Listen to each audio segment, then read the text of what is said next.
hello nandam namo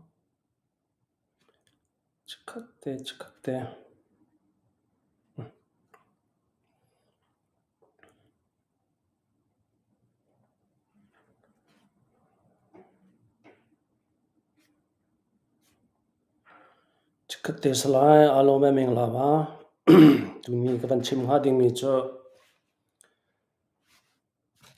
kan ni chin mi phun ne USAID Trump ni aphi mi ni hen zaitluk in da kan koram valai chung chon abikin kan ma chin state impact atwa timi te kha ma te kha kavan chim lai ima ka detail deute in khan zai bantung hun ma zai bantuk zon te ada impact atwa timi te kha kan van thai fian deuh nak ding cha khan atu he ka van tu mi se ma he khatakhan USAID impact kharavan si khan tlompal te thila changmi te kha document khakatua e ma kha takha kai chia ko la tu khan ni zan nai tan te a khan TPS kha putrap ni khan avan cancel than tika khan tlompal te avan pe par pa cha khan chu ruanga chon atu he ma he kavan chimpa la lo tu ala kavan ti bia khase ma chu kan me pi ne kan chin ni phun ne zaitin da impact atu aning dan tak ti mi te kha achung te kha tlompal te kan van thei fian deuh na ha ding cha khan tin khan shehar na kan kavan tu mi khase le kan thei ban tukin puthram kong kan van chim lai kan ti tika khan puthram kha kan hot ronga selo na ten thil kha reality tu kha kan me pi ni kan van thei fian deuh na ha ding cha ti kha kavan ti du mi khase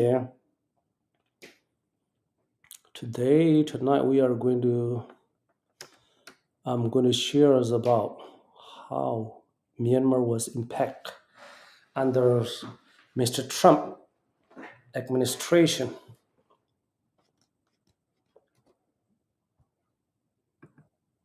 Ngan deun kavan tu atalai kavan lang talhana khanchen. Okay. Marang chan khan ka tial mi se ruang cho zai kan tilai tlompal te khan kavan le lai adong nak tua khan ke mane kavan focus du mi kan ma chin mi phuni lobby kan tu aning Rohingya ni lobby an tu aning ti ban tu te kha atua an sia ma pi chin ni phun zai tluk in da thajang kan chua zai tluk in da thajang kan chua lo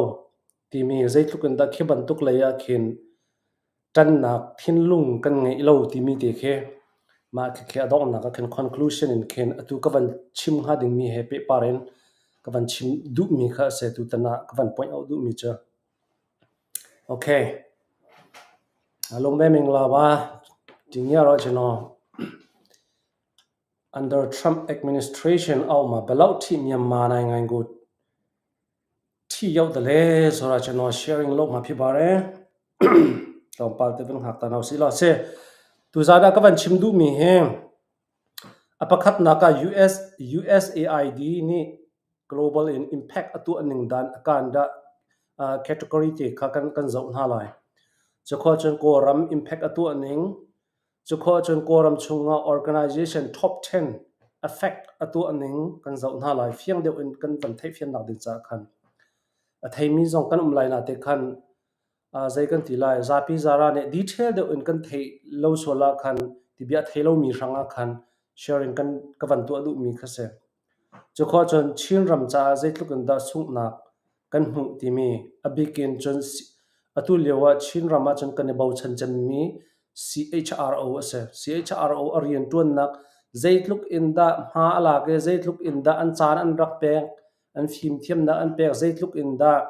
kum la chan la tha invest tu in thil an rak tu mi kha atu bantuk thil avan chan tika zai tluk in da nur sun na atu e chu nur sun na atu mi ni zai tluk in da kan rampi kan chin ram impact atu ti mi kha kan zau na lai chokho chon Trump admin ni TPS temporary protection status ti mi cancel atu mi te kha ma te kha kan ban zo na la kha kong happy tlai in khan Rohingya pol zaitin da US ram ni an bom na ti mi zaitluk an da lobby tu an thon zaitin da lobby an tu ti mi kha kan ma chin mi phun kan chol chang ning he kan compare tu nak zau ti nak kha kan van nei na lai sia chon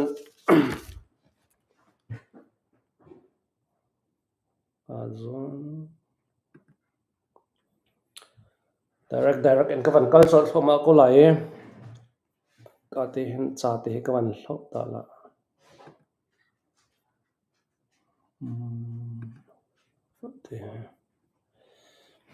se a consent title ka tar me chu impact of Trump USAID cut global and Myanmar including CHRO kate CHRO he tutana han katen la chulhan zonga khan the beautiful big the beautiful big bill ti mi kong kha khapon ni khazaitin da impact atu alai ti mi zong kha document te ka tu mi e kampa la ka hal ha la ka ti ti ka khan nai ngai tama pol deu ni khan vanchim kha tha lo tin khan ka keimani amani hen achima tha lai ti ka ti mi minung ha ni khan rem deu ri lai lo an ti ro khan an chim du lo we kha document ka tu mi ko le khaban tok te jong kam hai le achan sia chun kan share lai e US ram zaitluk in da economy atlak ti mi pol jong khe zaitluk in da company pol an tlak ti mi pol khe atu alem patlang an chun Trump ni a chukaram cha waton le a million a billion ti ki kan thai ko na te khin zaitluk in da reality in US ram pi he economy atlak ti mi khe ma khe kan zau ten ha lai chan sia chun chu jong chu document ka tu mi le a begin khaban tu kha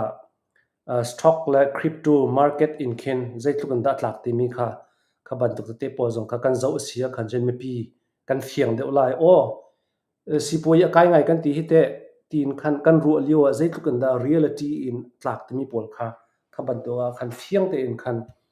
zau kho di ase e Trump ni chon American first ati ko na te in kachim ban tu ke nai ngai ji ti mi he sur umbrella ban tu ka se nai ngai ji tanga hen education zong sipoi zong zai zong vial te di nai ngai ji athata chon business tama pol me fi mithiam na ne sipoi an tu ati kan min na te in zaitluk e sipoi tama athiam mi fi mi zong nai ngai ji athat lo sia khan chon lo asako chu cha chon kan koram chung zong atun de zong ka chim business tama thiam mi tampin ko sala tan ram athat lo chon ram se fa ka kan chang ko chu cha chon nai ngai ji he Trump ni hen vai a tong tham je he handle je he ai pal deu ka ti ton krak ti nak kha se chu cha chon atu wa hen reality ya kan hu mi chu economy tla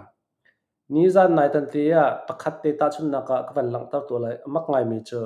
sem khalap pa khen phachang khe buri phachang asen mi ke hle riat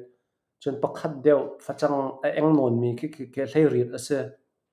mach chakan huzar zarno la khan ka vakal le ma zong cha hle riat ase mi chu kul la khat la pia akai ko akai ning dan ka phang khat ti bantuk long salon khana kai ning dan ka phang thum phang lin akai ti ka khan khaban tuk te khan thil kha chang e chu cha chun khaban tuk kong jong kham hai le ya ama le a topic ning ten khen chan sia chun ka van chim te le atu chu USAID ti mi he an khar nak cha saw ngai chang e Trump president araklin ka khan chuak chang mi kha se na ten atu ta na hen detail de un van lang tar ka du CHRO man ke interview to kho sia khan jan atha ngai din ka sana te khan ka contact ve lem na lo an ma zong ne chim ding ke an du ma lo mo ka thailo I hi ban to ka an mani an ma kong chim te pol he du lo mi khan pa ton cha khan ma ronga khan ke ma tu ni ma he an ma kong policy ning ke ka mu tok document dang documented อันตัวมีปอลกลากมีปอลตะเตตุขาตุตนะเห็นบัญชิมบันลักตรขะกวันอิซวมไลอปะขัดนักะ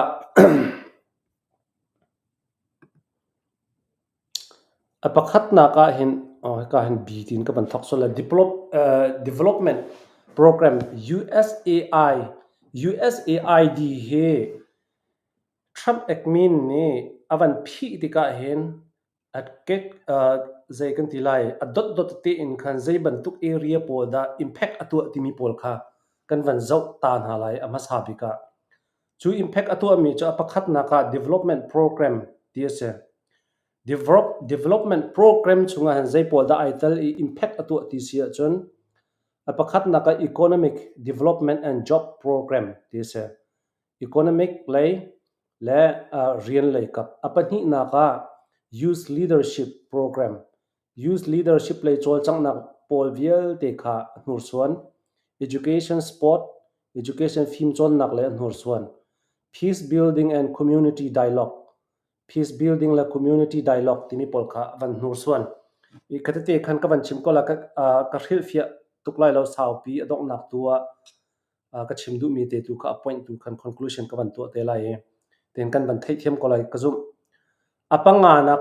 impact atu major environmental protection and climate adaptation timina he ase environment pongkam zo khetna timi pol he development program timi tanga hipol vial te chol changna kha ve impact atu ami ase apani na ka health le protection na kan van zo lai health le protection na impact atu ami cho ram kip a khan deploy mi khan rian tuan tu khan na kapol cheu kha zaitin da impact atu ati sia chon HIV prevention and outreach HIV te pol damlo na anemi pol vi te khaban izau khan na te sil ai le outreach pol kha ma kha impact aban tua health le kama chon reproductive health child protection project chon anti-trafficking program timi chon mental health support timi kha hi a khongsin te subtitle kan ban tu mi atang a khin zaitluk inda valai chunga mi bu pi hi tang a khin hi pakhat chiu tanga khin harasat nak an rak tur timi khe chimding tampi le khani khan a cover di le khaban tokpol kaban silfiati la lo anti-trafficking program timi hi chozai ban tok da city sia chun ta chun nak a begin kan ma asia ram a hen atam mi se mi pakhat vai ifir e mi pakhat kha vazuar ti bantok khaban do minung le minung bak khawai zuar ti bantok khaban tok kha ase le hi ka chunga kan ban zau than ding mi cho pathum na ka long term humanitarian project ti mi he ase hi chunga disasters preparedness system disaster rural nak I timtu nak vial te khaban do vial te kha phi khamdi chon early warning network timi se early warning network timi chakan ban fian nak dinga chon atoi na ken zegan tilai weida yati utu zong se chon ral tuk nak zong a se khaban do reda te pol a risky mi khaban tuk chu tin in thil thei kho nak thil thei kho nak siam nam pol vial te kha khaban tuk kha jamma yi le zonga se yati utu le zonga se ral tuk nak le zonga se khaban tuk vial te bom chan nak asami pol vial te kha early warning network nei ni vial te kha khaban tuk khat asitika choban tuk ruanga chon thil kha harsat nak tampi bena bia atua hen zaida thil achang ti sia chon atang le zonga khaban chimte lai atu bantukin thram ni koram hi bantuk avan khat tika zaida si achang ti sia chon indirect and mean online chawza khe ava support mi bantukin avalo zeironga kan ma adau tu nhani khan adau tu nhani ti le role aiding zonga kan chambao bom chan nak zonga phun kan chambao kha tika du ning kan kan dau kho lo tika khan ma kha min online le kha pek ning tluk in khan kan ma me pi zone kan pek khoti lo US ram zone hitin avan phi tika khan chon ama alei tu kha arak thon deuh nak thil kha arak seve khata khan thil kha chon apathum naka refugee protection program ase kan theituk me clean water development ase chon long term food security project timi pol kha makha long term humanitarian minung kan nun naka help me harsat nak atur chu ma mi valei chunga harsat nak atur chu ma mi aphun khabantuk I harsat nak atur me ni aning hlang mi khabantuk vial te kha lungdong in achia na kan tilai chu khabantuk I crisis chung tak I a mi pol sanga khan chun khabantuk thil an ton te ka atur tu ni an lung afak khabantuk bom chan du nak thinlung anei mi hani an lung afak bena bia naitana Angelina Jolie's interview antua Angelina Jolie's cho kan thei bantuken khabantuk UNHCR te polarian to ne mi bom du nak thinlung angai tuk mi ase chutika he bantuken thil achan tik a hen US ram he bantuken ramdang la mi phundang cha he bantuk in bom chan du nak kha api thlo ma tika khan angai chet tuk nak ma kha interview zonga khan achim mi kha ahumi kan umlai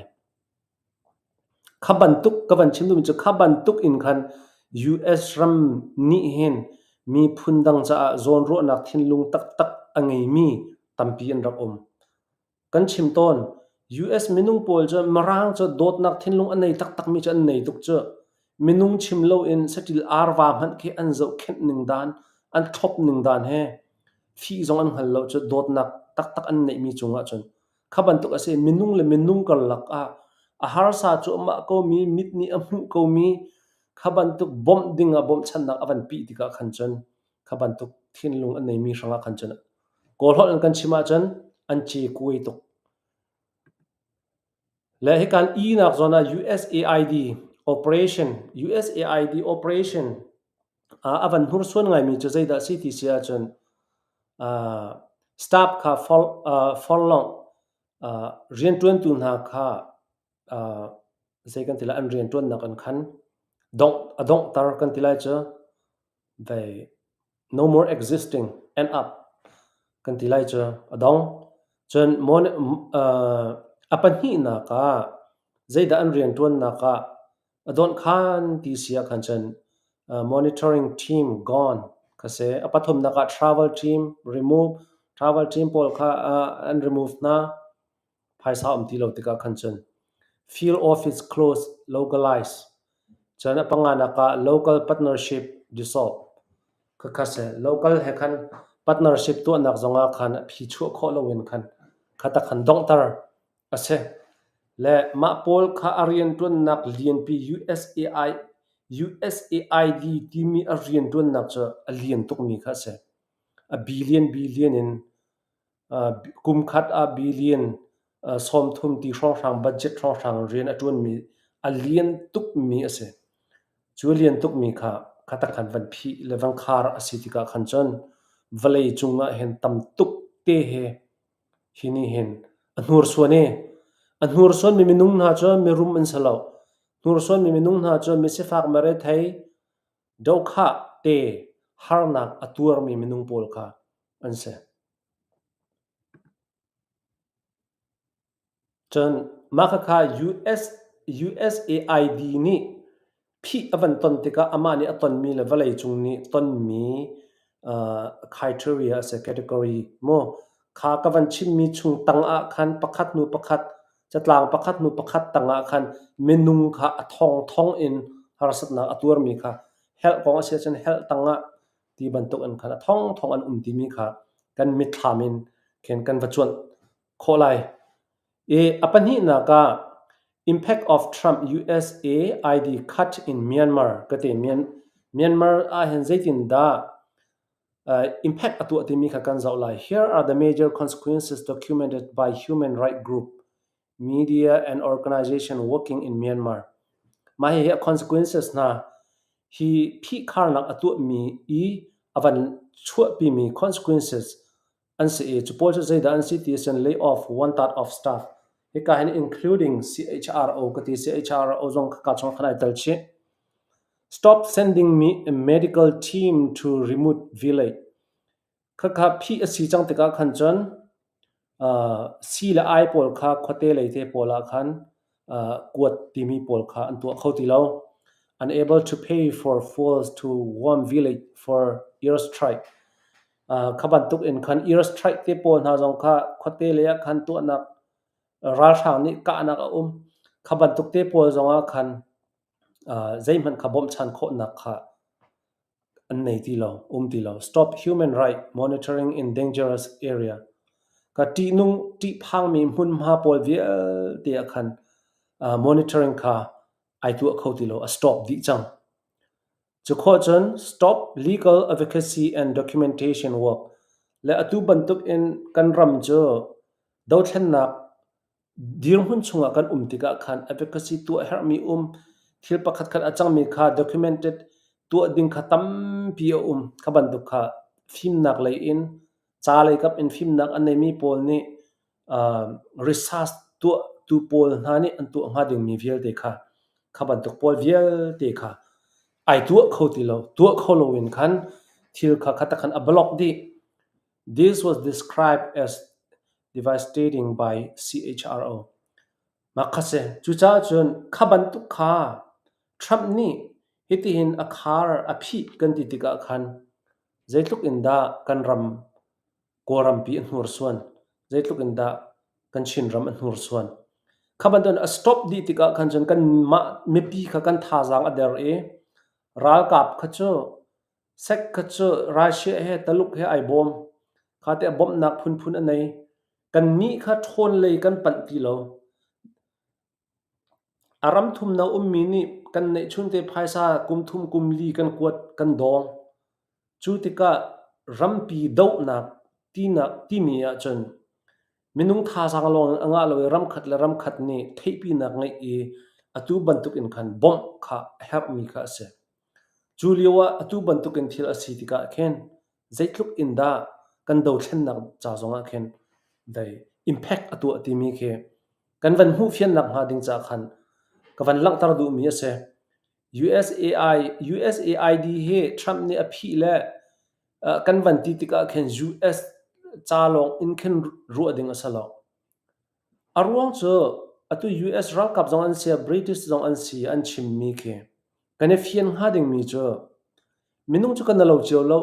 asana ten dir hun ngai ti mi khe zaida si ti mi cho American pol ni benabia American raboy pakhat ni thaijing a nihina karal thaijinga ka koi anti ton mi khe ma khe khevial lon khen khua khe ro ding asalo ka ti ton me kha se khinak en khen abapi de mi chu atang senten mi but interest ti mi khe abapi mi ase US ni pakhat cho rala tunia asar nati in kharam a khan ai interest mi thil pakhat khat sia chon dai nak jong atu than ko jinan ma tabawa dang wi mo khaban tuk phum phai chu cha an interest mi te kha to ko an zun no mi si cho chu cha chon kan ni jong chin mi phun kan si tika dir mun angai mi ni chon kha atu bantuk en tham kan hot le vachim se so Trump kan ur la vachim se so ti online chim se so kha ma kha chim se so na valo dei tar ma le ma hei I huat na hei chu hei te phun phain ken thi chung longa bia chim in ken adi mi thil asalo ne hin ni thil kan ton mi he chulhan bantuk I president pol na ama chaka ure ama chaka ur lawe ti I chait khan se so mi bantuk asalo ne hin ni a chon valai pi ni atur kan ram zong ni batak ten atur chu cha chan zaida ne interest ase ti mi kha naifian kan ifian how cha kan ni chin mi phun ni kan interest ding mi cho apakhat na in chung khar kong kan chima sia chon ke in chung khar cha kha ka azon ka ru ma sat ding ke interest ding sa cho ma in chung khar interest low in ke mi kong ta kha thi chunga bia chim sa so vai el sa so ti ban tu kha minung dir hun taka adir mi minung principle anei min ha ne an dir hun asalo chu cha chun chin mi koram mi ka se chun koram cha zai da ka interest ase ti mi chunga khan dir ding ka kan sepen ma ka khanai ngai ji dir mun na le he collapse of civil society capacity timi kha ase civil society zaitin da atluk ril timi apakhat na appoint Myanmaram chunga apani na ka laws of democracy and human right defend in Myanmar the cut remove apakhat na ka funding to protect activists achol chamin pol khen khamnak ding cha khan funding to protect activists timi kha loss chang pani na ka support for documenting military crime ka military crime pol suapal na crime pol suana velte document to lai timi zong kha I lost chang join support for political prisoner political nai ngai tama pol thong tlami tam pian chupol vial te bom chat nak ding cha zonga khan kan sung chang rian tuan nga de mi vial te tam tuk te kan sung chang join support for minority group like Chin Rohingya Kachin and Kachin kan ma minority asami ni chana korama chan minority asami Chin Rohingya Karen Kachin ti bantuk por sang a khan batak te ban chol chang nak ding cha khan bom na asami ka kan sung chang this left community more vulnerable to abuse by the Myanmar military timika se mahi he impact zaida kan sung timi apani na appoint ase apathum naka critical humanitarian gap timi ase humanitarian need increased but US support decrease se humanitarian ti control chang nak sei lo a hen ngai te ti a chon vlei chung kan nun naka kar kan hlan naka control chang naka khan than chho deu kha kan du tu tet deu chinlang mang kha kan du samhan sa la US ni iban tu kan avan tu atika hen kan ram dir hun cho decrease tum chuk le kan phan zaida consequences ase fewer medical supply medical layer supply na athom deu reduce food distribution ti role leya pekchan na ka thom deu fewer protection service for women and children hak chele nu cha protection thom deu less support for displaced people ram achua tak mi akal tak mi atli zam mi khapor ranga khan van bom nak ding cha khan thom deu chang no US respond capacity after earthquake Asia society analyze makaka analyze ase John appoint palina ka shutdown of US operation in Myanmar with the cut he cut to nagne USAI staff in Myanmar shrink zai kan tilai he cut nakni khan koram he pe thlai na atu mi USAID staff kha a factor John travel team could not deploy khol atlong min hani itha na rian tuan nak antu khauti lo local partnership dissolve asachang many international NGO scale down or left NGO atuan mi tam pin ha cho anthlu e azai mo cho ampiu be ma kha ni mi chana tam pi mu kho anse NGO cho batak ten ni mi chana hen antlau chopol vial te cho kan mi phun than chau nak ding cha a ram pakhat sar nak long salo in khan khaban tu NGO rian tun nak I than chau nak ding cha khan a group cha te zonga se se khaban tu NGO pakhat te man khe van dir I kavan tu lai ti dinga khen zaitluk in da thluak abat zaitluk in web afa te website tu na mana khen thil har tuk asa cha khaban tu vial te thil investment tu mi harla saten thil tu mi vial te ke voi khat lo a ken vuchama ai changdi chu bantuk injun kan dir hun kan thuk ril ning dan he ase ma chu afak tuk mi ase chu cha chun ka chim Trump kong kan chima se nai ngai US kong kan chima se kan chimmi he be song tor sa so bantuk in chimmi asalo ne ni jana atak in kan ramle kan chin ramle kan mi phunni atuar mi he alam kip in zeitluk in da atuar ti mi khe ma ke thuk deu en kan ru e kan khal kho abapi kan mi phunni. This make future humanitarian response much harder. Hini hin mailaya abantuk in humanitarian rian tuan nak ding cha hen harna khe tam deu pi ang kan pek lai ti mi kha afiang mi se a point pangana ka political la zaitin da nai ngai ye impact ang kan tua reduce US visibility in Southeast Asia ka Southeast Asia khan US zangkha zai kan tilai hu an har deuh kan tilai ma an hlom deuh kan tilai ma an zuk phiak Southeast Asia chunga khan China gain more power more influence chutika USI zuk phiak tika chon China ni khan kan rama khan influence kha avan tu deuh chin ve chang chupol cho thil akal nang da na se hi thil ni hin US Trump i kha an phi ron te khan agency pol thongli rong an phiu na la rian lo nan umle timi rong kha salo rian in phu timi man he zeitluk in da family jeu bil ape jeu mi kan sitika zeitluk in da afa mo minung pakhat pan hi te ton jong atu cha athong an se khalong ka satilo valai chung pum pi kan ram khata kan impact ato e chunni chun kan theing ha ding mi cha a big cho hi US kong asako na te in kha US kong asami thil ni khan zaitin da kan ram impact abatu timi China ni doko influence atu e hun ma rak lak changcha apathum nak Myanmar agenda face less international pressure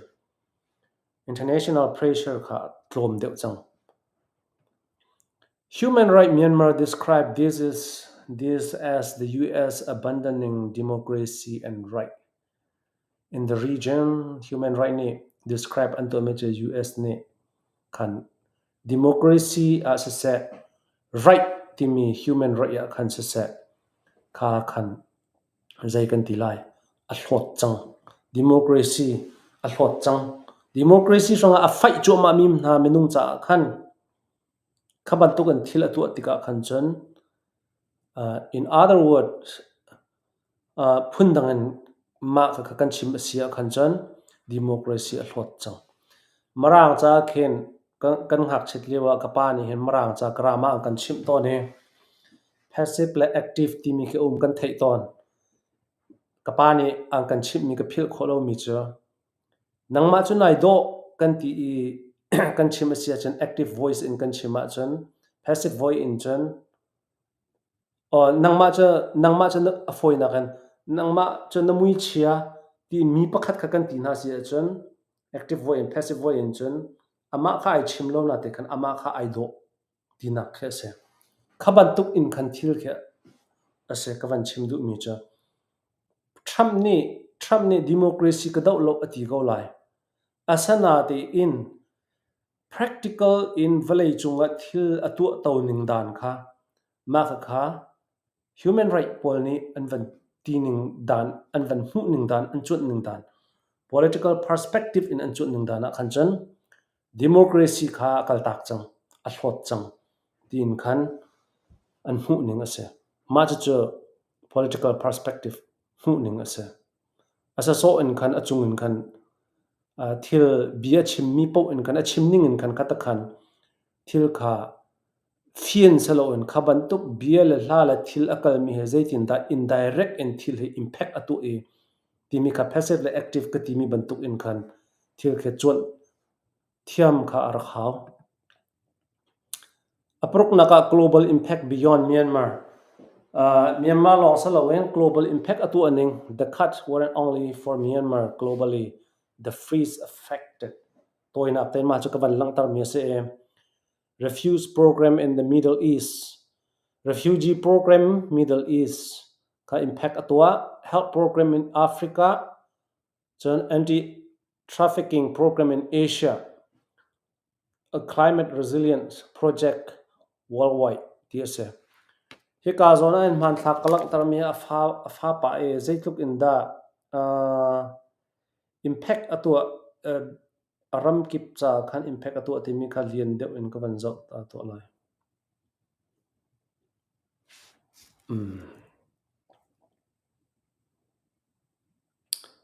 130 country and region and to an e ma cha 60 region mission USAI budget he 40 billion ase e government ishuina kan 16.8 billion man ase humanitarian assistance an 10.5 billion help jama yirangan 7 billion administrative ahen 3.5 billion economic growth ahen 0.7 billion agriculture ranga hen 1.3 billion education ahen 1.1 billion infrastructure ranga hen 0.7 billion mahe amala kanda an khanvalei chunga har sami san ha se chon pakhat khat NGO ti bantuk mo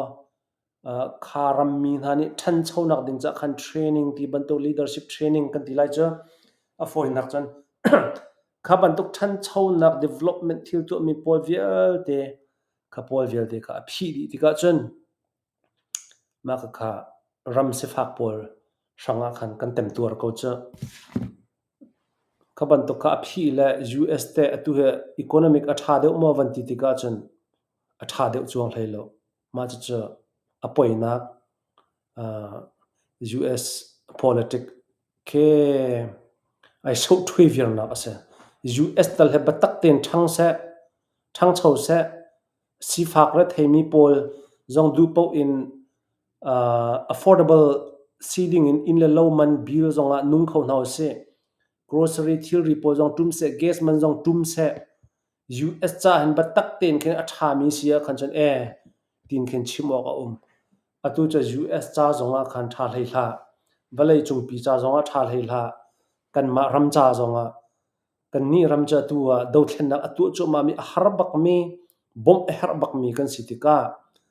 bom na a hel chu ma mi dir hunin kan dir liwa hi ban to khat cha kan cha afak tuk mi si cha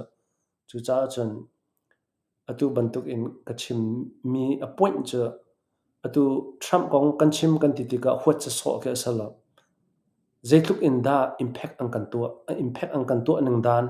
afak tuk chu cha chen ama chu a tha lawe ti sa so e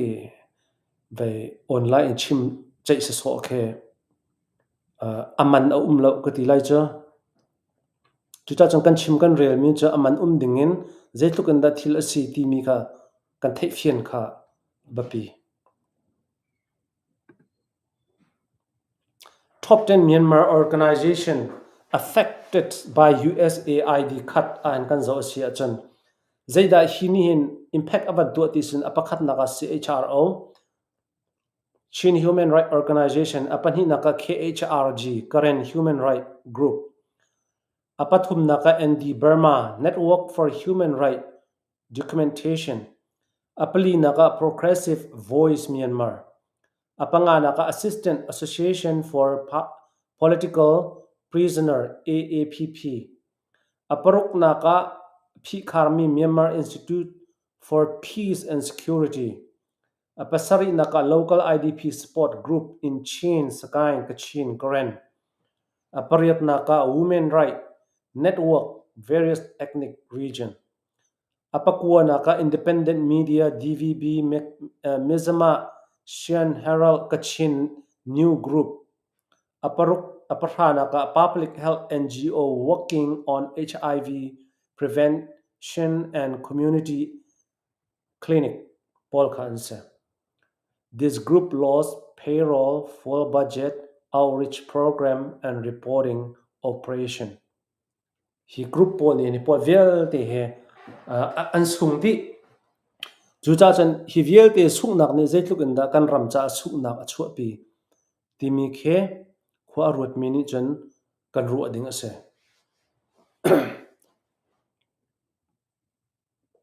atua hen media te pol na he bena bia media kong ka chim ase chan kan ni pol na cha media he atua hen kan he chim la kan ni pol media kan chim min ha cho sehar na kan ba chim a cheu khat pol te ni atu Facebook policy ban thlan la profile pol zoni phaisa hu nak te ke aban la zakha jan hi rong rang te ke he an chong ya la kha te ka khan atu bantuk in kan ma bantuk media ni kan he au no du mi nai ngai ji kan au pi no du mi he kan mi pi ni thain hau se kan me pi lungpem se ti mi in kan au no pi du mi kan chan pek mi bantuk in hen atu DVB me jaba ti bantuk pol US ram ase chan Fox News CNN ti bantuk pol bandon phaisa pek mi kan salo chamo naten iten share nak ten kan tu mi se chu sanaten zai thil po he ngai te tin kan ni chin mi phun na cha khaban to bom na man kan nga lo cha asanaten kha median share nak ten kan chim mi a khen phai sam hu duwa ti bantuk khen bia khe kan ela cha asalo tuk mi asin tan aniam tuk mi dir hun la kharwa nak an ko mi khe kan phop na chamo ramla mi phun cha a batak ten media atun mi ha cho an ngan pi na chawza bom nak doko an nga ri cha ma kha kan fian dinga kawan chim du chon estimate USAID funding loss for Chinram zaitluk inda kan sung ti sia chon estimate USAID loss for CHRO tingli in tingriat kalak he CHRO ni hin asum mi ase chu cha chen US dollar and tingli in tingriat kalak sung cha faktok naitan na laimi he kan lungput athat lo ning cha CHRO ni ma khan sung mi kha khoi ka dak cha pham phaya deal ase an website ka zo ka kol than lang mang na ten an website khan chan ka van hu khoti lo ting sha rong US bomb na kha phi asitika atu e CB le i kan u naw pakhat pa ni shrui tu pakhat pa ni ma kha chapo in sei ko cho chapo in sei ko cha USAID an khar mi cha CHRO po ni chu tangka mu ding an zai lo ti la lo ti banto an ni pol chu bantuk tangka mu du pe atun min si ko cho ti bantuk an khana ti ko cho le chu cha chan kan thei ding mi cho rian tuan ti mi he me phim min ha ni an tuan kho an talent an phim thiam na khan an tuan le zaitluk im me phim mi thiam ti min ha jong he bom a haw mi long te kan savalai chunga atu US ram i president ane chu nak election ane tu nak te po jong an kan thei ding mi cho an mi ka me phim an se me room tuk an sa ko na te in campaign tu nak ding cha hen tangka a million in donation an call cho le ane bom ha cho an ma pol man khemo chu cha chun van chim du mi cho me phim thiam na he kan man thiam na sia khan chon an phim thiam nak te khan ramla mi phun cha khan rian an tuan le khapol kha bom a haw mi khe an se me phim thiam tin ha titika direct pi in a million rong asalo mi ni ma ti in thil van elak e rian van tuan ti mi kha har tuk mi thil ase chu cha cha hopo bom a haw mi kan se e bom haw mi ti han kan ma mi si fak na ken kha bantuk shrui tu pol mi man ha ding mi pol kha kan ma mi si fak mi bom ti mi na kan khan an ma pol ke bom an her deu an hun ma te chi thiam an haw man thiam an haw chu ti ka kha bantuk an vatun ve an tuan min khan tangka kha zai kan ti lai an ong min asia chan an hlotlin si chan tangka kha an hu ve chu ti ka ram cha zonga a tha me pi zong an bom an ma zong an tuan man la an kol man la an phim man cha an tin chau ve kha bantuk an tin chau mi chunga khan na chhuat ding asalo le kha bantuk NGO le asia humanitarian len rin atun mian sia aphun khaban tu kha atu ram khil kong asizong election asizonga kha system kal nang dan kha I love you chu cha chon ze he da I lo kati mi cho taluk ramal khen hlei thak pol khe answer mi khe kan hu peng lai video a khe tlang kal laka hlei thak an don hlei thak an don kho tika chon hlei thak an don mi phei zona khan moto kha AACC tin khan akal ko asana ti in kha hlei thak kha afe nak ding cha chon atangin an atung an do na shi pol khe te khin an zamna an thlai na khaban tu em khan se khata khan a support tu kha tampi hu longa achunga moto akal kho le chu bantuk chu valei chunga hen thil akal nang dan ase chu cha chan me fi mi thiam na kane nei chon mi na khe kan chin mi phun khepol khe bom na ang kan hal tik zonga ase se a bom zia kan thiam a ha khri kan si fa chin chap kan har chin chap a begin biak nak le kap ne khaban tu khe kan lungpem a haw tin khen ka mu mi ase ma kong khatlom pal te an hu le dewa ka ban chim te lai hi ka zona pan hi naka field documentation jama he atang ro travels to conflict zone pali naka emergency alert communication system medical outreach mission legal advocacy research and reporting khabantok vial te kha kan chin ramne atu khoti lo kan sung CHRO activity CHRO set the cut force layoff of 1/3 of staff shutdown of medical mission half of airstrike warning alert lot of transportation fall stop to human right monitoring in several township kapol vialte kha arian tun na kha anur swandi hi ka han kalang dallo e anrian tun na kha an website a khan tha ten khenan zau chiu sia khan chan kan thai lai ke CHRO ni rian atun mi chu atu leo kan do thlen na kong he asia khan jan aphun rian an tuan ha kha than tlang falam kam palet ti ban to ka sila island se aphun in khan rian an tuan mi kha se chupol vial te chu asatop tika chun hi a million asatop tika chun kha kan mani le do thlen nak ding cha ten phai sa la kan tho kho phone ti lo kan har phone hipol in AACC tin bom nak a i khaban tuk ten NGO pol ni an mala sining joten bom na an rakhale an tuan mi kha kan ram cha khana thai ma cha ram chung cha zonga thai ram leng a mi cha zonga bom chan na ding atet ta chumo atu chu khikale an har sia chan an ma long ka salo ram leng a mi po zong he an kan hur suan chiri hoi cha khata khan khe cycle bantuk in khen ram chunga US rama kan chimsen US rama economic atlak ruanga ang kan hur suan pakhat kan ram leya impact abatu tika ram kan ram lei I khati bom ding a million in bom ha ding mi phai sa kha alu lo tika chan kan ma ram leng a mi li la ni kan phai sa kha kan chu than kan chung khar kan bom kan ra gap na kan bom khata kan ma li la kha har na kha phun dang kan ang kan pek than ko cha khata khan I cycle di chu cha chang khaban tuk pol kha kan ru alo sia khan jon khaban tuk thil I cycle ning khaban tuk in impact ang kan tu than ning pol kha kan ru alo sia khan jon thli chunga voi ti ban tuk an khan bia kha kan chim sa so peng ko lai I bia kan chim mi kha zai man kan mi phun cha la sant lai than hem mi kha sa phone tung lo tham urlo te lo kan chim mi a kan bia kha avadi ko lai chunak cha chon zaida kan ton tak mi ase zaida kan her tak zaida ram chung ram leng impact ang kan tua ti mi kha kan fian kha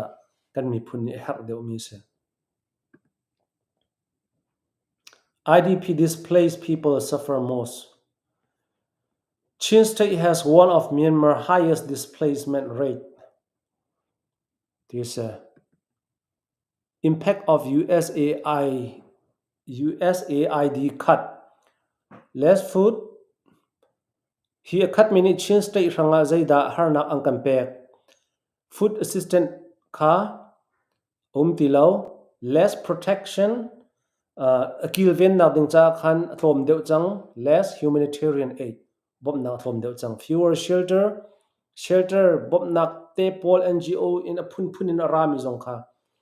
zai kan tilai thom deu chang tuan deu te I shelter pol bom nak ding la zai lo te I tuan deu te kan wanga mi man khe kan rak nga chu mi man khe kan van tha kha han kan thil ki vasa se lo zai tluk inda kan tem tur lai apathum nak no funding civil society kha chunga no funding civil khan medical te pol water te pol sanitation kha ban the issue ta chun nak toy te kalang tar mi long se achunga harnak ton mi tam tuk te vai khat lewa khan hom he si interview tu anaka mai li sui me si honi me si arak chim mi ti hom mi man khe kan khe siang lo ti kan man che mi man khe adang thil van man than nak ding cha hak lai ti khin an hom che mi kan man mi man khe kan khe siang lo rak ti chumo khaban tuk khan achungi atuar tak mi ni chun antuar apli nak no psychosocial support panganak reduce cross border assistance from Mizoram India network Mizoram India network te pol zongkha afodi community left isolated chutika chan zaida achang zaida aphi kan nga mi asi koram mi ni zaida chin mi phun ni aphi result kan nga mi asi timi kha kan thei fian hau chang chu kan thei fian ding mi chu community left isolated timi chang isolate minu mi phuna kan chu chang isolate mi timi chu phundang en zaitinda fian na katu lai ti se chen mi bu he ti lo mi ama te longan mi hi kan ram kong he ta chuna kan chen ahom man ni zo ti lo mi ama te long buang ro bantuk in avai mi chu bantuk a chun kan chu chang chu cha chun Trump khat ni human right program akhat democracy support na kha ve anur suan chang civil society support anur suan chang development program than chaunak lai ding anur suan health and HIV prevention anur suan long term humanitarian project anur suan chang USAID field operation kapol kha anur suan mi se Trump admin cancel TPC okay TPC kong khagan ban chim talai atu kha hi ka han man thak te ka ban lang tar mi zong he atu ma khat mi ni khan current resident Minnesota mi khacho avan nur suan chang le hi konga hin ta chun na ka bia mi cho koram mi TPC temporary protected status in cancel asitika kan ma lai mi kol mi lobby advocate to chan ba ronga asamo timi kharu adinga I arwat mi zong kan khaw I kha zona khan I ka improve ka tu adu mi cho kan ma koram long asalo kan ma chin mi phun lobby to mi dai than rong la san tlai lo tuk ro zong asalo timi kha proof ka van to adu na ka se pakhat na ka afkan cha July ne hleinga khan terminate antu achang jan August ne lia khan Cameron antua Syria kha November ni kulani khata antua kan ni koram kha November kulali antua jan adang pol kha other country DHS also ended TPS Haiti Honduras Nepal Nicaragua and Venezuela kapol zong kha Nepal tepol kapol zong kha end up antua chu cha chan tuak ding mi chu hipol rampol ni hin an ram chunga harsat nak an tuar chu ma liu pi an ai ram chu ma chiu liu kise chuban tu ai ram nak chu khat tal lo in khaban tu ka thachit rut lo kan tilai ma zon ru lo kan tilai ma khaban tuk in khan hi thil he tu ase chu cha chan American first ti mi he batak ten ruwa chan US ram mi vial te president vial te ni hen American he first a an rak chia peng ko ti mi kan thai a tha American first a an chia peng chon ramdang mi pol jong kha an dot na chu cha chan American chu a freedom ronga hen le affordable asi ruanga valai chung ram pau ni an rak fu du na aruang bik ase ta chun na ka China ram te pol na an ram te pol atliu bak an atliu an khup pi te pol asana te in US ram chan rak pan ko jo valai chung mini China te pol an pan thlailo US ram chung zong an asi fak mi le ke lambe tarong sa drak an tam tuk China long an salau US ram chung zong an tam pi ko sana te mi phundang ramdang ne an rak fu pat nak cho chu ruanga chan ase saman sala hi bantuk hi American president ni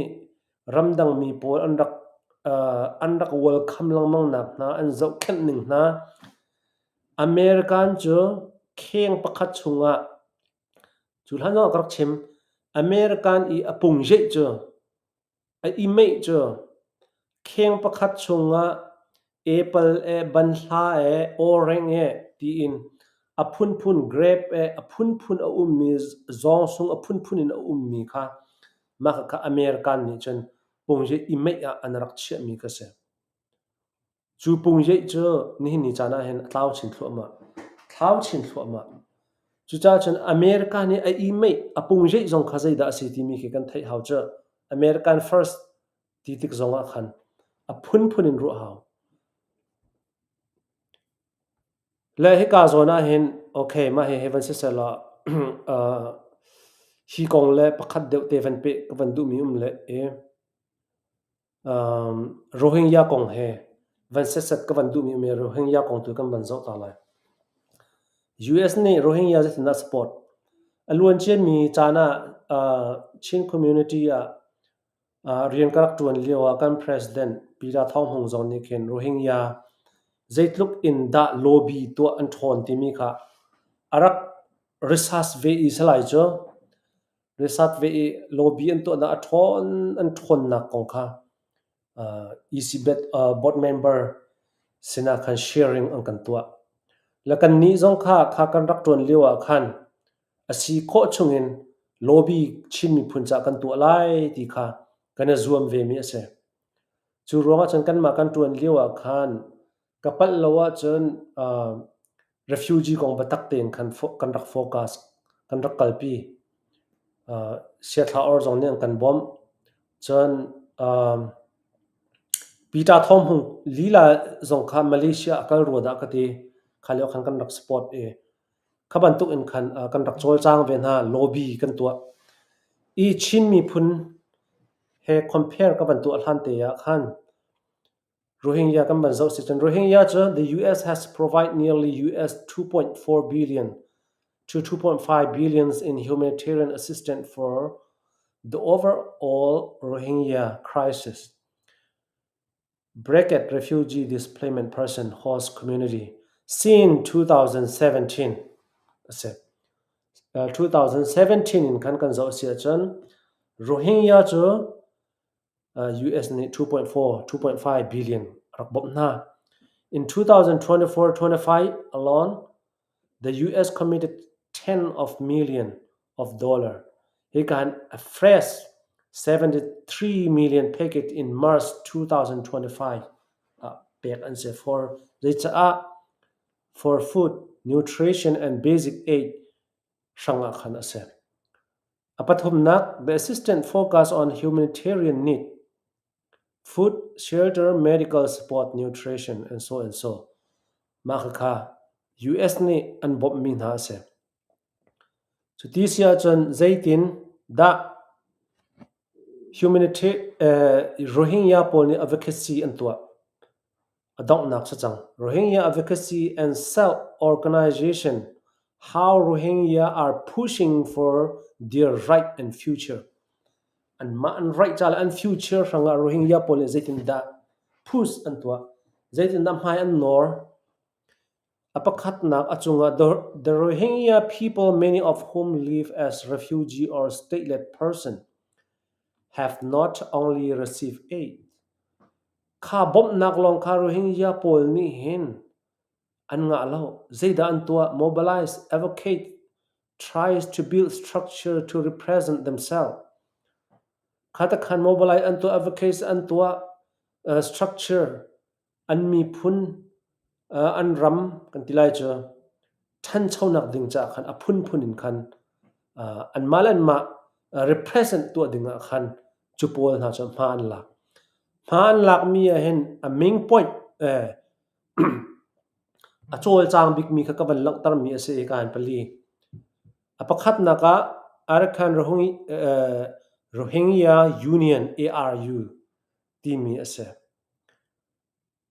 achan banrel koning which serve as umbrella for dozens of Rohingya lead group worldwide aim to represent Rohingya interests politically and socially he Rohingya interest timi te he aba pi tuk mi se cho kan ni chin mi phun cho kan ma chin mi phun cha interest timi he kan fiang lo menung tampi cha atu ka chim ban tuk en kan US kong kan chim asia kan chen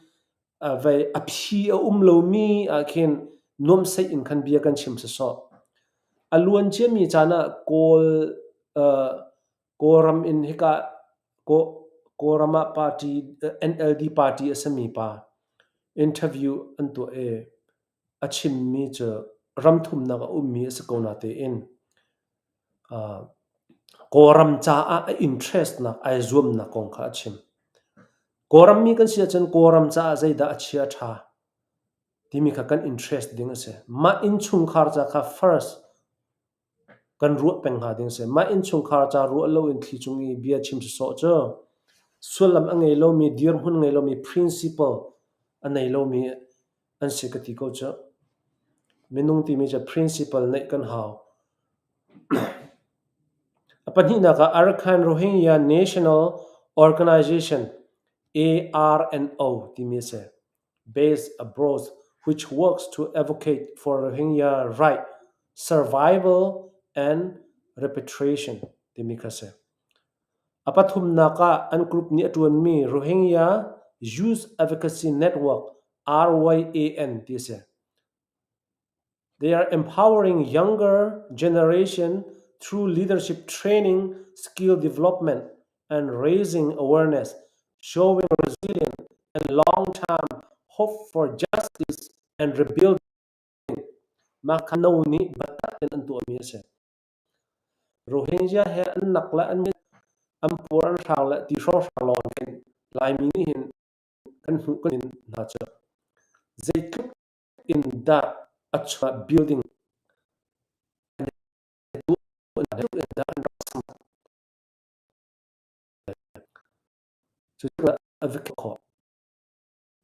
now next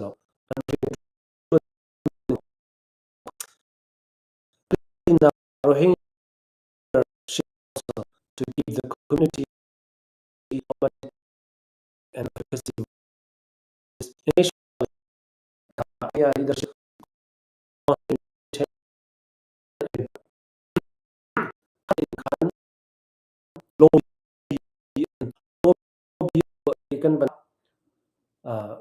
a billion in bomna an nga mi kha se le an ni cha chungin patak ten an tuan chu cha chan Rohingya poli chan an ma interest an hal bomna nga long sa so asalo zaitin da mobilize advocate kan to lai zaitin da rebuilding structure kan tu alai ti mi kha an thram fe nak ding an dir mun athat lo nak dir mun zaitin da kan tho kho lai ti mi kha fiang ten an hal an mala an ma na dir kam kan ni chin mi phun chen ni nia self interest zeda ke interest ase ti mi kan fiang ti lo kan fiang ti lo tika du po in khan ke or tin khan bia kan chim sa so le khacha zaigan ti lai minung chu kan lo cho lo business interest min business nai ngai interest min nai ngai kan ni chin mi phun cho atu ka chim lang mang kan ram that lo ronga chon na sang ngai mi kan selo tika kan ru na sang kholo kan hu nak abi charel ni le kan hum lo chin mi phun pol he khaban tuk kha se lai mi phun pol cho lai le ya kan dir hun kan zo sia chon chau ka khen bel la kheng pol khe bel la kheng pol khe do mm tai I style ma kha khada ko kan nun pi mi kan kharo nak level si cho kol pol cho an inna hen library an chia cho an inna hen mo charel ding he khat thup in an chia na kan ni lai mi cho bel la kheng khe chau ka kan chia le mileng pol ni an kan ban hu tika hi pol ha kan bel la kheng pol se ti mu ha se ti mi kha zeitluk in da a hyomin a trui a ko lai mi aniam ti mi cho khaban tu ti in khan kan nun nak zo khan hu ko se adon la ka conclusion ban tu ko mi cho asia chang kan ni chin mi phun he atu TPS cancel and up avan city ka lobby kan der ronga samo ti mi he zo sia chan proof lang tar mi cho der ronga salo Trump admin shim ni khan adang ram dang dia te zong kha phi mi kha ase kan ma koram lo phi mi salo kan ma chan van phan vele atu kha angkan van phi November kulali ma se ma khan angkan phi le asako chu cha chan ma cha tha ti I ru a chun a hoda zang fa nak anei lo mi asi hot nak in kan chim mi asalo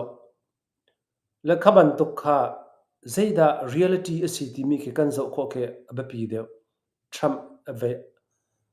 war in ken ava war so mi minung zong ni ken zeida hi valei chunga han reality tak an thil he achang e chu reality in achang mi chu a honi da khel lo ti mi kha ma kha kan ru deu ke a haw mi sa chu cha chon kan chim du mi cha ni cha na kan ni chin mi phun cha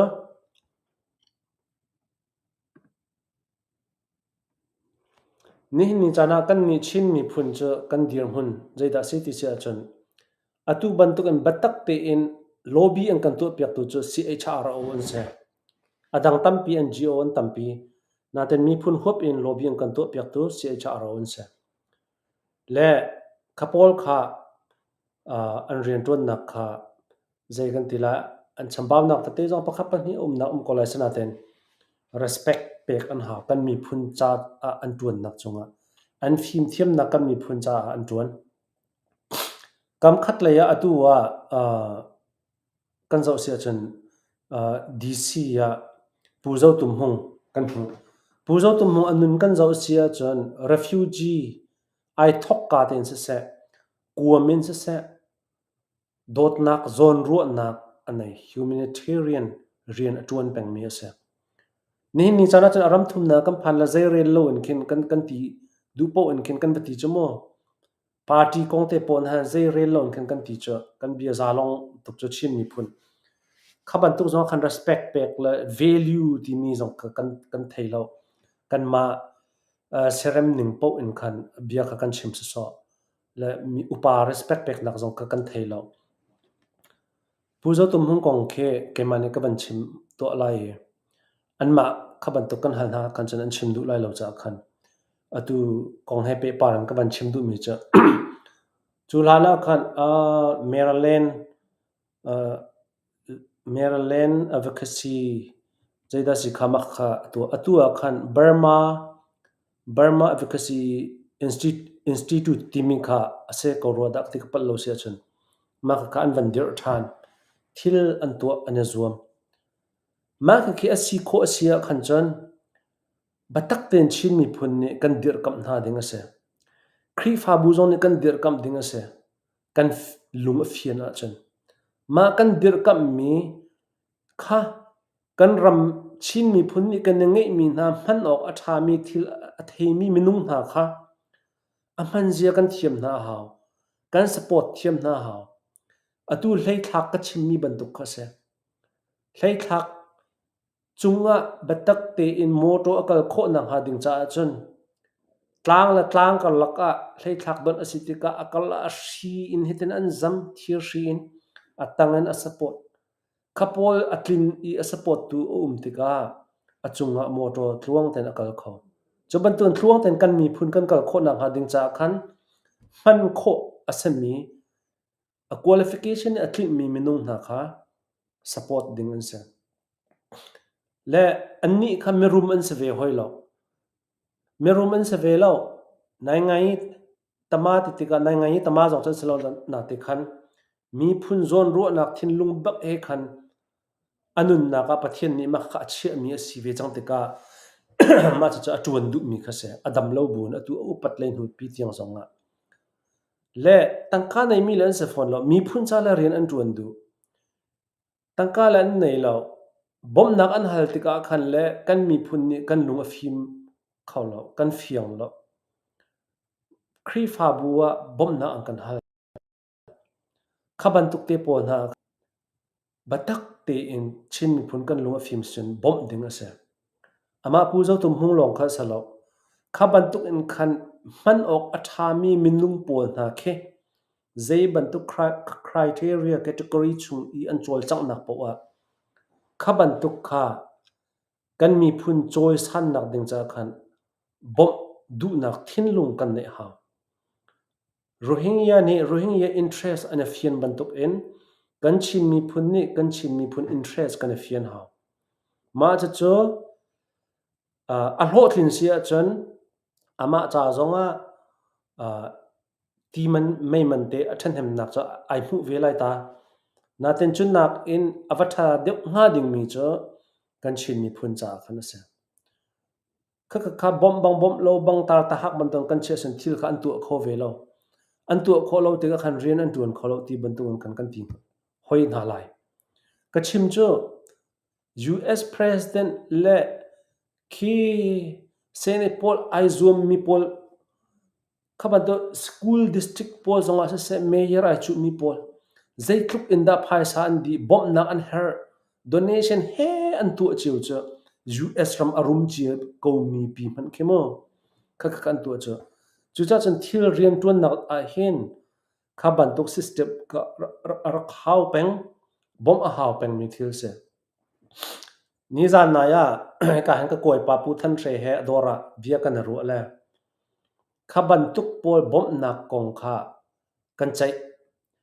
chai le ma khan kan bia ban chuak mi cho kima pa kong kha avan chuak a chuak la kima pa na he kan khri fa bu bom nak ar khal le atila pu than thre ni chan ai fiang tuk mi cho ma hi a chai zong chai ding sa lo chai lo in khan pe top o ma hi chai piak man haw lo in kan pek ding asi hi zanga thong khat ro sang te na cha ati chamo ai fiang mi sanga chan ma kha official ten khan chan chimdu mi cho chara mi cho official ten chan chai khe how mi khe se a chimdu mi cho khaban tuk pol kha zaitin da valai chunga thil kal ning system ase zaitin da valai chung minung na ni ane bom chan ton an ma la ram la mi phun cha chiurian tun naka ti ai fiang mi thil kal ning ai fiang mi ni chon ma kha merum lan si phone lo tika bom an har bak ti mi kha kane fiang tuk chutika chei man a hawlo ati du nak ka se le ma kha an khri fa buwa khan chutichin kati na ati le kan ni khri fa bu zonga hen kan chei piak to ne chei har ngai te le hi ka zona hen ka chim le lo ma kha angai mi ni khri fa upa na zong nan sia chun he ban tu ke kan lung phim se ti ke kadu ngai ลุงฟิมมีลองเตคะกันสกอนหานาเตคันกันมาครีฟาบูซงอ่ะไว้คัดบอมนารักฮัลกะดีร์กะชิมแล้วกันบอมหมายกุมมาคันขาบอมนักใจเลี้ยวนี้คัน easy meeting คันเกะกระกายแล้วกะกายเลยบอมเราคัน meeting เบชะนักคันรักตัวเขาและทุกอินมอกันครีฟาบัวอุปาตีอีอตวนมีนี่ฮิตลุกอินมอวลัยจงทิลซีนิงและฮิบันตุกทิลบอมเอฮมีบอมโอเคกันหัดเราที่มีเคกลุงอมและไว้ทุ่มนักบอมนั้นรักขัลชันกุมขัดไว้ขัดที่ตีนคันบอมนักตะเตคะกันมาครีฟาบัวคันบอมนักรักตัวเนี่ยมาจะเจอคริฟเอาปานี่คันเทดีมีคันสกาวจากคันกับวันชิมเมในปีเทโลมีสองชั้นลายลาเตคันชิมโดจ้าโลจงสกาวเมนสนาเตนกันเมปีนี้ฮีทิลกันหนึ่งคันบักเฮาเสตีกระดูแล้วไว้ทุ่มนักคันเกมาเมติงกกายให้ไอตองและอังกันฮัลมีจัดคันจนกันบ่มเราลมเดียวเตะกันให้บ่มและครับกับวันชิมดูมีเจอกันมีพุนจะโลบีตัวโจมามีมันคีกันโคลมเตเจจูอัตโลมเตมีมันเคดก็กันบ่มดูน่าเราเจบ่มดิ่งกันหักตุกเจนาตีอินอตุบันตุก TPS temporary protection status ตีบันตุกเตปอละขินข้าบันตุกเตปอลดีร์หุ่นจันทร์สินะกันรัวโคทานเฮ้กันปาละปอลเรียนอันจวนเดียวรัวละเวเวอันได้ทางเดียวรัวทิลอันติเขารัวเราตีบันทุกเลยตุกินขับันทุกกันมีพุนจุงะ effect impact บันทุกตักติกาขันจันบ่มมันกันบ่มบัลโลมินหาปีเคบ่มมันกันบ่มดุนฮาโลมีปีค่ะท่าจางทองดึงอินเฮชตียกันเลี้ยงดอกอินกันบ่มดุโลมินหาปีค่ะฮิบันทุกจานรำประคัดชูรวงกันจุงวันถึงตักติกขันจันเรียนอันจวนรัวละเวที่บรรทุกเล่นขันรัวเข็นเปียงเปลี่ยนเข็นทิลเขียอาศัยทานตอนเจอมากข้าอภัยทุกมีอาศัยจุจ้าจังก็ชิมดูมีเจอกันนี้ชินมีพุนนี้จันที่บรรทุกรังอาโลบีตัวมีเฮกลมเตลองกันในประคัดปันนี้เตลองกันในนะมาจะเจอบัตักเตียนกันตัวดิ่งอาศัยมากข้าบ่มแข่งจงลอยน์ไว้โรฮิงญาพอจะจุดที่โลบีอันตัวนั้นนี่จะบัตักเต็นอันใจเราเลยตีจงกันมามีพุนจงว่าเลยรัวนักและท่าจางจงเงินชั่วดุจงเราเปียงเปลี่ยนบักขัดกันสักชิ้นมีพุนเนี่ยเรียนตัวนักกิปะขันโมอัตตักเรียลิตี้เรียนตัวนักตักขันชุ่งกันหลุดเขาเราเจอนาเต็นจุงพลังตุบรรทุกอินบิชิมหัวเรียนนักขันจันกันชิมเล่ประคัดกันสวยเล่กันใจเรานาเต็นเรียลิตี้ตักชงเห็นชุงตักกันหลุดเขาเราประคัดกันสปอร์ตเราชิมตัวมีเจอกันชิมมีชงโลบีตัวมีเฮCHR บรรทุกผู้เจ้าตุ่มห้องเนี่ยวัตถุเล่ใจดาวโลหามค่ะเมนุ่งโคลมตีลองตัวกันสิเจอกันรำจาโลบีตัวมีเฮกันโคลมตักเจอตัวเขามีเบียกนักเลยจนบ่ชันเมียนตั้มปีเขากันปาเลยในไงจีเลยดูนินทุบพกตัวตักตัวดิ่งจนกันชินมีพุ่นเฮไปเรียกลักเราเตะกันเสียจุบันตุกเมนุ่งน่าจะบ่มดิ่งเข็นready ดิ่งกันสนาตันตักเลี้ยวกันบ่มออกกันหันหาเรานาเต็นกันจงที่จะถึงตักขันจันกันโมเช็ดทันนะจุจ้าจังก็ชิมดูมีเจอขบันตุขันที่เก็บยอมเปลี่ยนสลาเสฮีอัตโลมเตมินุ่งกันในมีนาเฮบัตักเตอินดิร์กัมเซียเทียมนาเสที่มีเคกวันชิมดูมีเสมาจะเจอตุจานจานะเห็นกับโฟกัสดูมีเสมาค่ะชินมีพุ่นนี่ชิมเรียลจะโซลองสโลอินภายสันในมินิภายสันบ่มได้ฮะเราจะบ่มเท่าเสชิมเรียลนักฮีอับปิดนักเจอชิมเรียลรัวนักที่มีอับปิดนักเจอรัวนักสองเงินท่าจังเป็กก็อับปิดนักเจอนักครีฟาบัวอีซีเดกอนอุปาจงนัสลาย khabantuk liu chana khan tangka na bom kho lo zonga khri fa bu dir hun zon se se zitin kan bom lai ti mi kha rian ru anak te zon tha jang lak ding mi phun cha rian tun chama cha pathian rian tun zong se kan mi phun a har sa cho ma mi amit cho ka be mi bom cha valai rian men long asitin kan ru ding asalo ma kha pathian rian ase pathian ni hi valai cha sar achungi asar mi minung na kha hal faith in kha adu lo chu asar mi minung na cho thang chhauna se ti ang kan du chu ibon chan na se ti ang kan du chu cha chan khaban tuk kha pathian rian asalo ti in ru lo wen zai kan ti lai biak nak rian ton mi kan sia chan he cha valai rian ase ti phum phai en ruat lo wen biak nak rian ase chan mi sen tha mi long kha pathian rian a ruat mi na kha kan cha chu cha chan pathian ni asar mi pi valai he zaitin da biak nak ni hin kan zau khen lai ti mi kha biak nak lai rian tuan tu zong ni khan kaw deuh in khin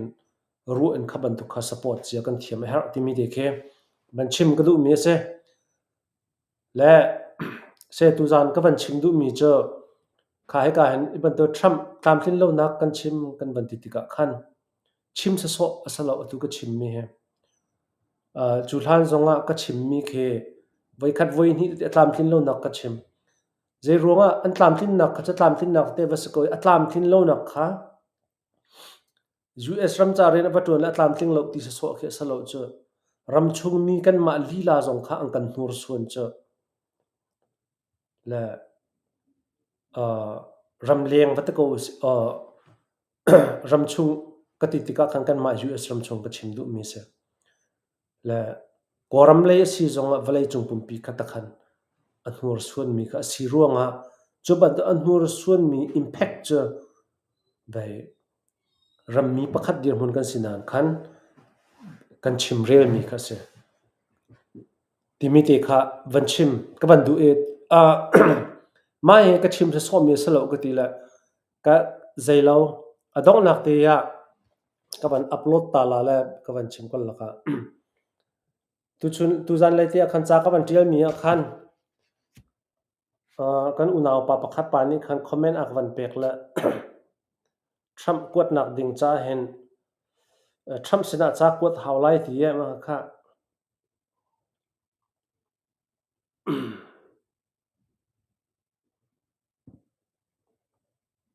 how does see laugh boy te ti mi ni US from hom lo pau lai tanga tung di o tham ni her na lo pu tham cha he kwat a hawlai atila ma kha he ko cha ve kwat kai tin ve ko he katila tham cha kwat hawlai atila kai ka chim du mi cho atua ka chim bantuk in khan kan chim mi ke anop nak so in online te anop nak so in kin online bia ka chim mi ka chim lo zaida reality tap tak in hen impact ang kan tu ami se ti mi ke ka doi ka chim mi ke se le Trump he chakwat kai tim cha Trump la kan senator he chakwat kai tim le ma cha ma USAID kong he paper en hen chakwat karak tim mi kha se draft karak tial mi kha se la ma cha hi pa ne hen comment avanti in hen ka lunga chuak la chupina ka chim du mi chani hin kan chim mi asa so en kan ka umronga an sa son kan chim mi kha salo kan mi phun cha atu se cha ro te pol atu puzo tum hung te pol ne lung phak le zon ru nak tak in ahar sa min ha zon ru nak tak atur cho min ha zon ru nak tak in he chati an tu ne hi ban don phi an ton tika an nge chetuk ning ke mu piak lowen aram thum nak mi ni foi tuk in zai kan tilai kan chim rel mi khe arak thalo lakan ni hi khabantuk I rian atun chuma mi an ngai chet nak thil an hu mi hu piak kho lo ramchunga harsa tak mi mu piak kho lo ma kha in chunga AACC ten ko ruanga vai hiten he chim sa so men khaban tuk main level in khen ka chim mi salo kaima bia ka chim mi he chucha chang khaban tuk minung na ko jong ka ruat rian atuan min ha an rian tuan na ko jong ka ruat le ke chu khaban do khan ka tuan lo na te khan keima pumpak jong hen chak kuat kha ka rak tim be chu aruang chu hi ka chim mi khe asa so salo ka ti mi khe asa so in bi he ka chim lo je khe ka chim du mi se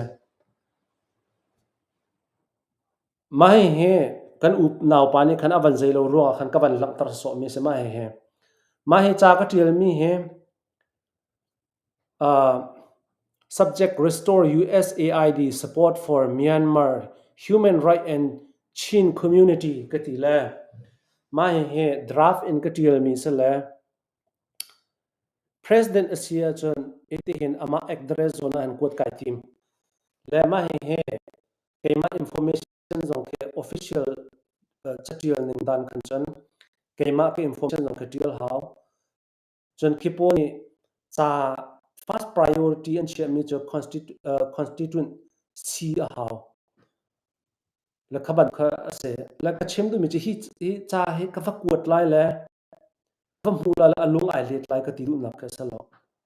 hi ban tu bia kan chim kan rel mi he asa so an kan aw so lo do ko imi ka voice ase cho ban tu ken ma he ban lang tar ke bi in chim so lo man in salo ka kuat lai ka mi ka se USAID andrak close khan ma he research tua tika koram harsat nak zai tu impact tu asmi ban zau tika khan ma he chimrel so hen aba pi azalo hita batak tu kan pe kan mi phun he kan hur suan he ti mi ka mu tika ma kha keima lung tho te en ka kuat la ka ti so mi ke se le hi atu zani hi ka ban lang tar du mi che lang tar jong kai ti mi salo na te khan hi ka chakuat pa ka ban hu e ka ban lang tar pa du nak cho kan chimmi hi online ya khoi ti binom song thot en ka chim so mi asalo ti mi ka lang tar du mi ke se ka hen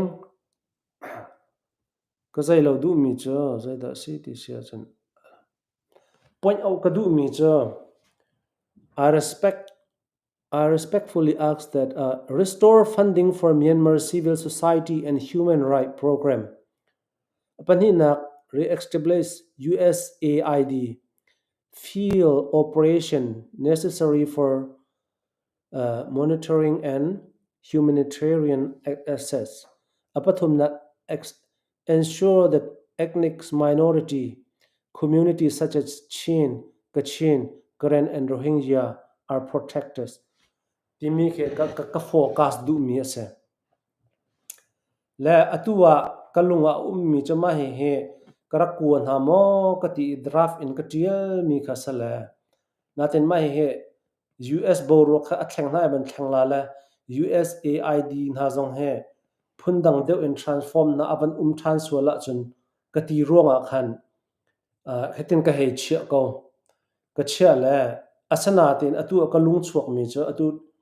kha USAID long tilo atu TPS zong kha end up avan tu than chang khaban tu asitika khan vai kha kong he khan pe tlai in khin ava wak lai ti nak salo in khin ka voice ke kalang tal lai tin khin kalunga khan u me edit ka tu than lai e acha hem hai khat ai tlum ding en edit ka tu than lai ka kuat lai ka ti mi ka se mai he president kuat nak hun se le hi apani nak he ai lo thiam asana te en vai kan indiana senator thot yang sina khen kuat nak ding ka ti mi kha se em mai he an pani in ka kuat lai ka ti le ma cho vai ma ta khan kuat kho cheo se pumpak cheo jong ni mo ma bantuk cha kuat la zai lo ka harmi salo la khatte khanan address la zai lo zon ti khan kuat kho se mai he hi phone number pol he hi phone number he an ma zekan tilai rian tuan tu Washington DC rian tuan tu ma an vai phone chon na phone number se hi kan phone chon kho zongan se information du le email zong kot kho du le mail zong an kot kho information vial te hi kan hal kho ase US department chawza pi phone chon duwa khanchen le mak kha se lo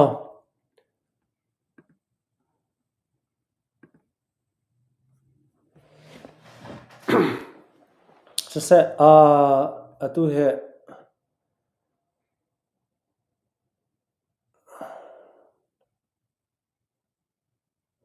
se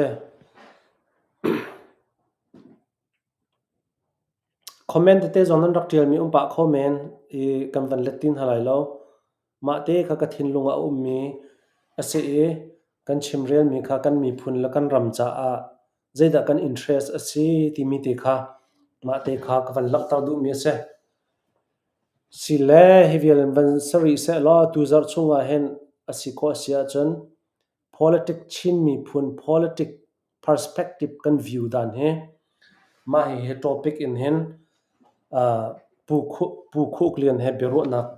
kan ngei te lai ma cha ba pi ngai me se e chin mi phun ni kam politic view kan dir mun he kan fiang mo kan dir mun he hi te hin ve thlitu ni chhoi mi bantuk mo kan se politic perspective a zaida dir mun tak asi ok ase ti mi khe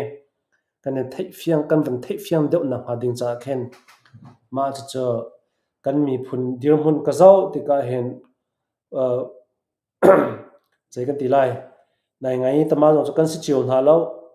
asana ti khan kan ram kha achit khat te ka do thlen nak borok chunga kan lu tik a ho po ni ma kha chai chiu si chai chiu sa chang cha rel lo mi zong ni chong lo mi zong ni ai interest lo mi zong ni kan du zong du lo zong kan ton chu ma mi si cha khan ma kha an chim mi kha ngei le zai lo chiu ka sa chang US kong asi zonga chu cha chen politics ti mi te kha politics standpoint ti mi te kha zai dir huna da kan dir ro ase kan chin chawza azong ni kan koram chawza azong ni zai hi da airak target ton langmang mi ase adir huna se ti mi kha fian deuh na ngadeng cha ama he beru ama ni achima angkan chima na atha bik kolai ti kru ronga khan ama kha some ama zong tu si meeting in van kier ri lo tu he van kier in khan tu zar weekend ronga beru na ma chu kan ban nei te la le pu khuk len he bia kan ro ding mi he kan chim mi phun cha abapi bak kan khachun ning kan kharu ning a than chho na ding asalai tia karu mi se ama tu ni zai tluk in da ang kan chim kho te lai chu cha chen ama he beru na kan nei te ding mi khe abiar ngai chiu te u ti mi kha tu zana han ka van in thei tar chia dik na se lo